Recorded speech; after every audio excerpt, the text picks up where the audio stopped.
ఓం నమః శివాయ. ఓం నమో నారాయణాయ.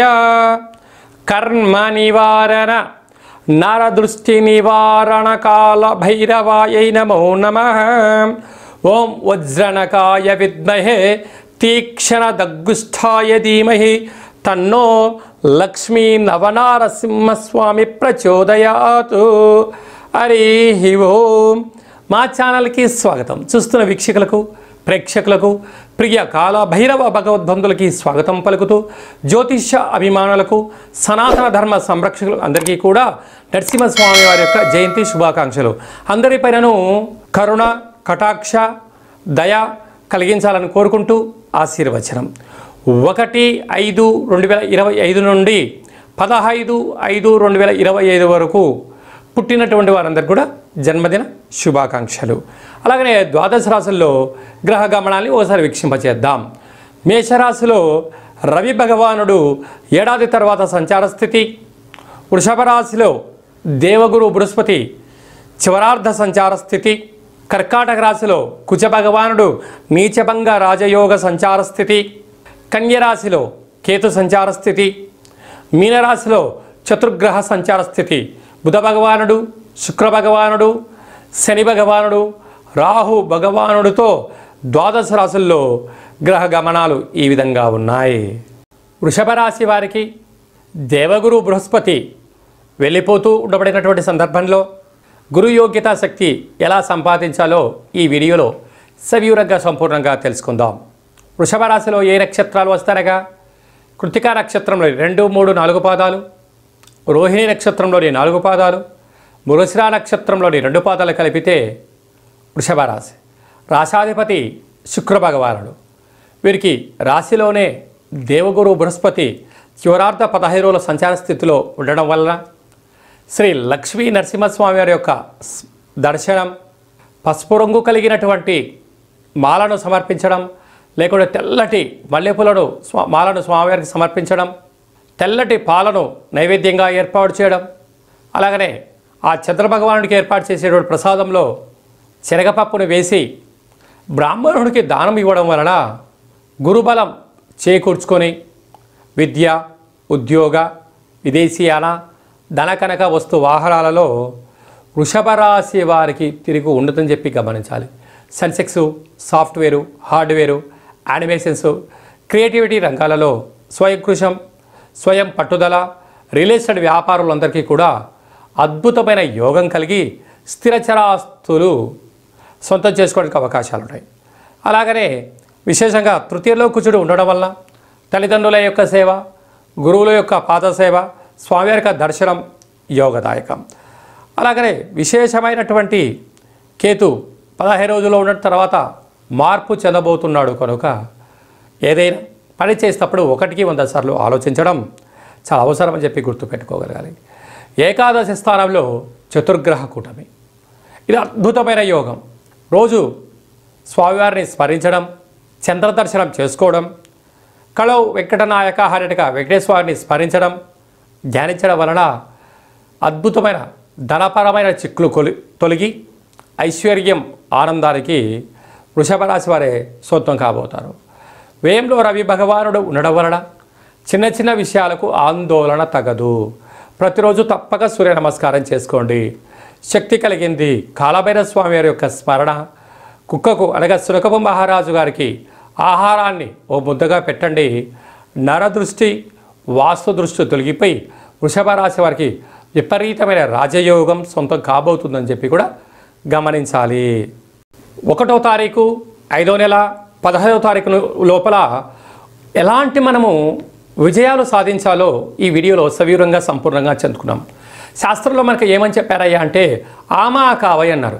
వైశాఖ మాసం అనగానే పండగలు, పర్వదినాలు, యజ్ఞాలు, యాగాలు, గృహప్రవేశాలు, దేవతా కళ్యాణ మహోత్సవ కార్యక్రమాలు, దేవతల యొక్క జయంతిని చాలా మనం అద్భుతంగా చేసుకుంటూ ఉంటాం. అలాగనే మనకు వైశాఖ మాసలో శుద్ధ పూర్ణిమకు ఒకరోజు ముందుగా శ్రీ నరసింహస్వామి వారి యొక్క జయంతి. కనుక మనమందరము కూడా నరసింహస్వామి వారిని తులసిమాలలతో స్వామివారిని అలంకరించుకుందాం, స్వామివారికి ఆశీస్సులు పొందుదాం, స్వామివారి యొక్క జయంతి మహోత్సవ కార్యక్రమంలో పాల్గొందాం.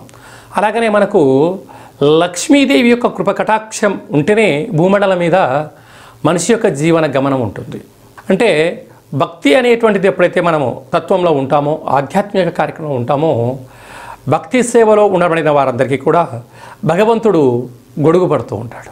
అరాచకంలో ఉండబడిన వ్యక్తులకు పిడుగును వేస్తూ ఉంటాడు. కనుక మనకు అందరికీ కూడా స్వామివారికి ఆశీస్సులు నిండు పుష్కలంగా ఉండగలగాలి అన్నట్లయితే, అంటే మనకు శుద్ధ పంచమి నుండి బహుళ ఏకాదశి వరకు, అంటే బహుళ పంచమి వరకు చంద్రుడు బాగా కనపడుతూ ఉంటాడు. కొందరికి పరిస్థితి అనుకూలంగా లేని వారందరికీ కూడా ఓ చిన్న వెసులుబాటు కార్యక్రమం ఏమిటయ్యనగా, రాత్రిపూట చీకటి పడ్డాక చంద్రభగవానుడు వచ్చిన తర్వాత ఒక వెడలపాటి పాత్రలో ఒక గ్లాసు పచ్చిపాలు, ఆవు పాలు కానీ ఏ పాలైనా కూడా, ఆవు పాలు అయితే మరి శ్రేయోదాయకం.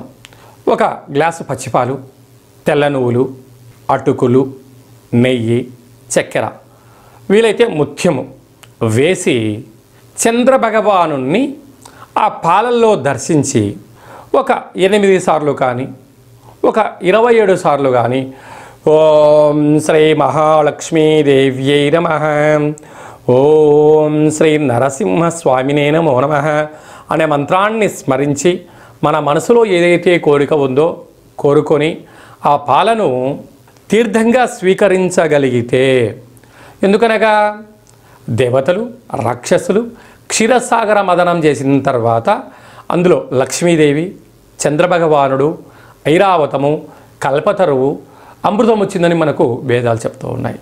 అలాంటి అమృతాన్ని ఏర్పాటు చేసుకొని చంద్రభగవాన్ని దర్శించి అలా తీర్థం తీసుకోవడం వలన సంవత్సరాంతము మనకు అద్భుతమైనటువంటి లక్ష్మీ కటాక్షము, మనశ్శాంతి, ఆయువృద్ధి కలుగుతుందని చెప్పి కూడా గమనించాలి. అదే కాకుండా ఇంకనూ మనము అద్భుతమైనటువంటి విజయం సాధించగలగాలి అన్నట్లయితే ఈ యొక్క పాత్ర కంచు పాత్ర అంటారు. కంచు మోగినట్టు కనకంబు మోగదు గధరా సుమతి అని చెప్తూ ఉంటారు. అలాగా ఇలా మనం శబ్దం చేయగానే ఓంకార శబ్దం రావడం ప్రారంభించడం.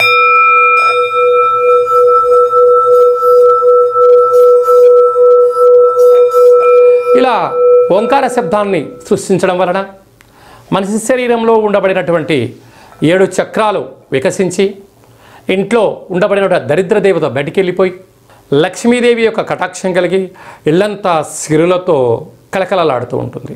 కనుక మనమందరము కూడా ఈ అక్షయ పాత్ర ఇంట్లో ఉంచుకుందాం.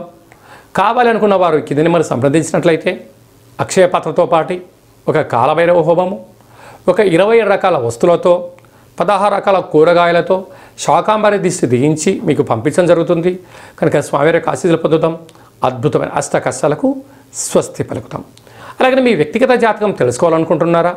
మీరు పుట్టినటువంటి తేదీ, నెల, సంవత్సరం, సమయం మీరు రాసి వాట్సాప్లో పంపించగలిగినట్లయితే 100 సంవత్సరాల జాతకాన్ని సవివరంగా సంపూర్ణంగా వ్రాసి పంపించి మీరు పుట్టినప్పుడు గ్రహ గమనాలు ఎలా ఉన్నాయి, ప్రస్తుతం ఎలా ఉంటున్నాయి, రాబోయే కాలం ఎలా ఉండబోతున్నాయో సవివరంగా సంపూర్ణంగా తెలియజేయడం జరుగుతుంది.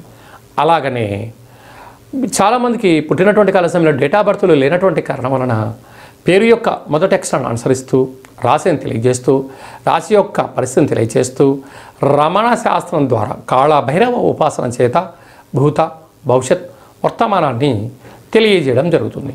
కనుక ఆసక్తి గలవారు ఈ కింది నెంబర్ సంప్రదించి అపాయింట్మెంట్ తీసుకొని సంప్రదించగలరు. చాలామంది భార్యాభర్తలు తరచుగా గొడవ పడుతూ ఉంటారు. ఎందుకు గొడవ పడుతున్నారో ఒకసారి వాళ్ళకే తెలియని పరిస్థితి ఉంటుంది.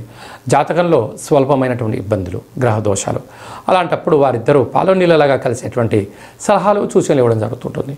మీకు కలిగినటువంటి సంతానానికి ఆధ్యాత్మికమైనటువంటి నామాలు ఎలా పేరు పెట్టుకోవాలో తెలియచేయడం జరుగుతుంది.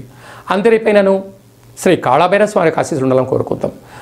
మన యొక్క కాళభైరవ స్వామి యొక్క దేవాలయంలో 4 మంగళవారాలు, 4 శనివారాలు, శుద్ధాష్టమి, పూర్ణిమ, బహుళాష్టమి సందర్భంగా కాళభైరవ హోమ కార్యక్రమాలు జరుగుతూ ఉంటుంటాయి. కనుక మీరు జాతకం చెప్పించుకున్న వారందరికీ కూడా కాళభైరవ స్వామికి అర్చన, హోమ కార్యక్రమాలను చేయించడం జరుగుతుంది. కనుక మనందరం కూడా స్వామిని స్మరిద్దాం, ధ్యానిద్దాం, అష్ట కష్టాలకు స్వస్తి పలుకుదాం. అష్టైశ్వర్యకి స్వాగతం పలుకుతాం. అందరికీ శుభం, జయం, లాభం కలగాలని కోరుకుంటూ ఆశీర్వచనం. ఓం శతమానం భవతి శతాయ పురుష సతేంద్రియ ఆయుష్యేవేంద్రియే ప్రతిష్టతి. ధనం ధాన్యం బహుపుత్రలాభం శత సంవత్సరం దీర్ఘమాయు. సర్వే జనా సుఖినో భవంతు. లోకా సమస్త సుఖినో భవంతు. సర్వం శ్రీ నరసింహస్వామి దేవతార్పణమస్తు. హరి ఓం. ఈ వీడియో మీకు నచ్చినట్టయితే లైక్ చేయండి, షేర్ చేయండి, మా ఛానల్ని సబ్స్క్రైబ్ చేసుకోండి. ఆధ్యాత్మిక భక్తి సమాచారాన్ని భగవద్బంధువులకు మిత్రులకు చేరవేయండి. శ్రీ నరసింహస్వామి ఆశీస్సులు పొందండి.